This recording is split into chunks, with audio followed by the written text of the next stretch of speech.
नमस्कार एवरीवन।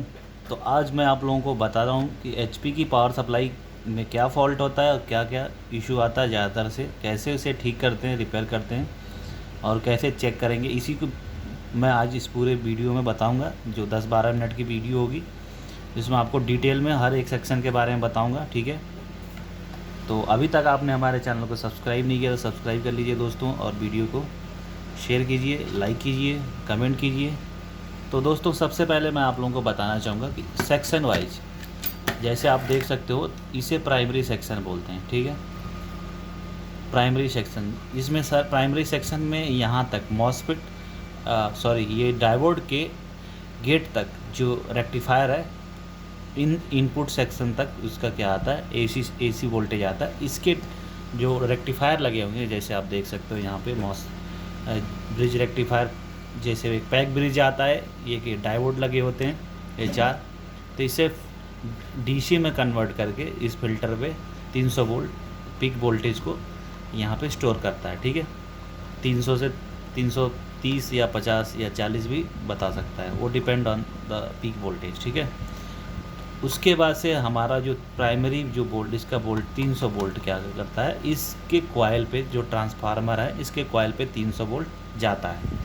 आप इधर चेक करोगे तो 300 वोल्ट इस वाले कॉइल पे आपको आएगा। ठीक है, ओके। अब ये काम कैसे करता है, तो जैसे आप देखोगे 300 वोल्ट का यहाँ पे डायरेक्टली आ गया। अब जो हमारा वोल्टेज है, फीडबैक कॉइल को हमारा मॉसफेट क्या करता है, स्विचिंग करके इसे ऑन ऑफ करता है, तो इस कॉइल से इंड्यूस करंट बनता है इधर। ठीक है, वो भी हमारा एसी फॉर्मेट में होता है, तो एक इधर से इंड्यूस करंट बनेगा।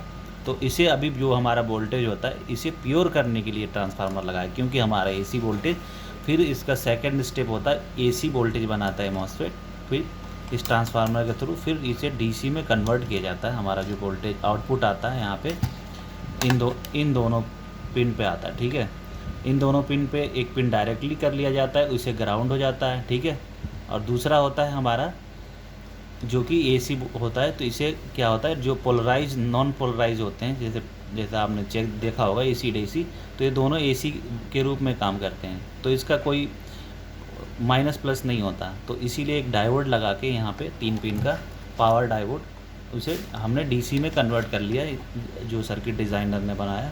उसके बाद से यहाँ पे 35 वोल्ट की वोल्टेज आ रही है। तो ये जो हमारा ट्रांसफार्मर है, वो लगभग 23 वोल्ट का या 24 वोल्ट का रेगुलेटेड आउटपुट निकालता है। ठीक है, लीनियर की तरह काम करता है, लेकिन यहाँ पे इसे करता है मॉसफेट। ठीक है, कम ज़्यादा, उसके वोल्टेज कम ज़्यादा और एक्यूरेट करने के लिए यहाँ पे लगे हुए हैं। अगर वोल्टेज आपका कम ज़्यादा मिल रहा है, ठीक है, तो इसके लिए लगे हुए हैं हमारे ऑप्टो कपलर, यहाँ पे 3 कंट्रोलर। ठीक है, तो इसके थ्रू ये वोल्टेज कांस्टेंट होता है, और ये 35 वोल्ट की कैपेसिटर लगी यहाँ पे, तो लगभग 1.5 गुना वोल्टेज की कैपेसिटर हमारा यूज होता है, और इसमें 680 माइक्रोफैराड का कैपेसिटर है। ठीक है, तो इसका वोल्टेज और प्योर करने के लिए फ़िल्टर लगा हुआ है, जिसे रेक्टिफाई प्योर करके वोल्टेज को यहाँ से इस सर्किट से मदद से इसके जो ECU के कंट्रोलर है, जैसे आपने देखा इंजन कंट्रोलर होता है ये वाला, इसके कनेक्टर पे आता है। ठीक है, अलग अलग सेक्शन में जाने के लिए, जैसे कि आपने देखा होगा डीसी मोटर को घुमाने के लिए जैसे घूमता है, ठीक है, उससे इसके थ्रू ही कन्वर्ट होके जाता है। ठीक है, ओके।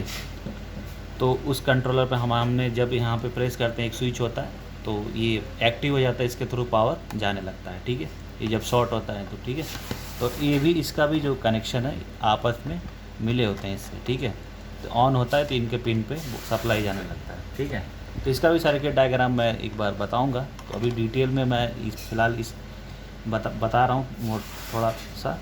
ठीक है, अब बात आती है हमारा लाइट प्रिंटिंग का, जनरली मोस्टली इशू आता है कॉमन, तो इन दोनों ट्रांसफार्मर के वजह से इनका, और ये जो 2 लगे हुए हैं इनका ट्रांजिस्टर, इनके वजह से आता है। ठीक है, वाइट या लाइट प्रिंटिंग या ब्लैक प्रिंटिंग, इनके इम्पीडेंस वैल्यू चेंज होने के कारण। ठीक है, तो उस केस में हम इस ट्रांसफार्मर को चेंज कर देंगे, हमारा प्रॉब्लम सॉल्व हो जाएगा। ठीक है, तो मोस्ट ऑफ द केसेस में, नो पावर के केसेस में आप देखोगे तो इसका ब्रिज रेक्टिफायर शॉर्ट हो जाएगा, और यहाँ पे 0 ओम की रेजिस्टेंस लगी हुई है, ये देखिए। ठीक है, 0 से 10 ओम की रेजिस्टेंस होती है। इसके ओपन हो जाने से जो 300 वोल्टेज है हमारे इस ट्रांसफार्मर के ड्रेन पे गेट से अटैच नहीं होता, ठीक, सॉरी 3 वोल्ट डायरेक्टली अटैच नहीं होता, इसलिए हमारा ये काम नहीं करता, सर्किट ब्रेक हो जाता है, ठीक है। तो और भी आपको जो प्रॉब्लम इसमें आता है जनरली कभी कभार इन आईसीयू के वजह से भी हमारा क्या होता है, ईसीयू प्रॉपर काम नहीं करता है, तो इसका भी कंट्रोलर ही है, इसे कंट्रोल करता है। इसमें LM-IC लगी है 317, ठीक है, तो इससे भी ऑपरेट होता है। तो दोस्तों अगर आप इसका सेम जो मॉस या आपका कैपेसिटर डैमेज हो गया है या कुछ भी हो गया, मिसिंग हो गया, टूट गया, तो आप किस वैल्यू का लगा सकते हो, 68 माइक्रोफैराड से लेकर 8200 माइक्रोफैराड या 450 वोल्ट 400 वोल्ट का आप यूज़ कर सकते हो, इसमें कोई इशू नहीं है।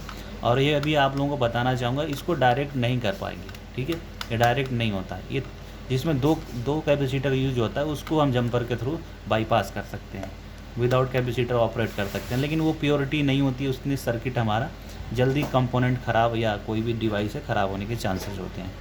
और यहाँ पे फ्यूज़ लगा देखिए, यहाँ फ्यूज़ को हम क्या करेंगे, लगा देंगे और या तो हम तार के थ्रू जंपर कर देंगे अगर आपके पास नहीं है तो, इधर और इधर, ठीक है। अब कई बार केसेस में ये ख़राब हो जाता है, ठीक है, तो भी एक पावर ऑन नहीं होगा, ओके। कई बार ड्राई सोल्डरिंग हो जाता है या प्रिंट यहाँ पे डैमेज हो जाता है, उसके वजह से भी हमारा सर्किट काम नहीं करता, ठीक है दोस्तों। और दूसरी चीज़, अगर आपने देखा होगा टेफ्लॉन प्रेशर रोलर थोड़ा सा मुँह बार बार जल जाता है, सिकुड़ जाता है, आपस में चिपक जाता है, तो उसका एक इशू होता है 8 PM की जो IC लगी हुई है, ये वाली आप देखिए इधर से यहाँ पे ये रहा, ये वाला, ओके, ये ख़राब होता है, शॉर्ट होता है। जब चेक इसके टेस्टिंग का तरीका क्या होता है, मैं भी ये आप लोगों के साथ शेयर कर रहा हूँ। तो टेस्टिंग का इसका तरीका ये होता है, जब आप ऐसे चेक करोगे बीप रेंज पे मल्टीमीटर से ऐसे, तो ये बीप करेगा, ठीक है, ऐसे बीप करेगा, ओके। तो ये ओके कंडीशन, इसके वजह से भी हमारा क्या होता है, बार बार टेफ्लॉन प्रेशर वगैरह जल जाता है। तो इस केस में आपको इस 8 PM की अगर आप रिपेयरिंग करते हैं IC को चेंज कर दीजिए, आपका प्रॉब्लम सॉल्व हो जाएगा। नहीं तो ये क्या करता है, 230 वोल्ट इस कनेक्टर पे आउटपुट निकालने लगता है। AC वोल्टेज, आप AC वोल्टेज चेक कर सकते हैं, AC रेंज पर रखते हैं मल्टीमीटर पे, तो जो AC का सिंबल है मल्टीमीटर में ये वाली है, आप इस पे सेट करिए AC रेंज पे और इसे इन दोनों कनेक्टरों पे ऐसे 2 प्रॉब रखिए और प्रिंटर में लगे जो प्रिंटर में जो कनेक्टर होता है फ्यूजर का, उसे निकाल के इस पर चेक कर लीजिए। आपका 230 वोल्ट आ रहा था आपका, यानी कि जो इनपुट में आ रहा है, जो इसमें आ रहा है, तो आपका यानी कि ये वाला मॉसफेट शॉर्ट है, ठीक है दोस्तों। और जैसे मैंने और बताया था कि बिना पावर दिए कैसे चेक करेंगे, उसके लिए आपको मॉसफेट क्या करना होगा, यहाँ पे चेक कर लेना होगा 8 PM की जो IC कंपोनेंट है, ओके। आपका प्रॉब्लम वहाँ पे शॉर्ट आउट हो जाएगा, पकड़ में आ जाएगा फॉल्ट, और बार बार आपका जो पार्ट है वो ख़राब नहीं होगा, ठीक है। तो ये जानकारी दोस्तों अभी तक कैसा लगा, और भी विस्तृत जानकारी चाहते हैं तो आप हमें कमेंट करके बताइए, हम भी उसके अकॉर्डिंगली वीडियो आप बना के शेयर करेंगे। फिलहाल दोस्तों इस वीडियो में इतना ही, मिलते हैं अगले वीडियो में कुछ नए इंटरेस्टिंग फैक्ट के साथ, तब तक के लिए धन्यवाद।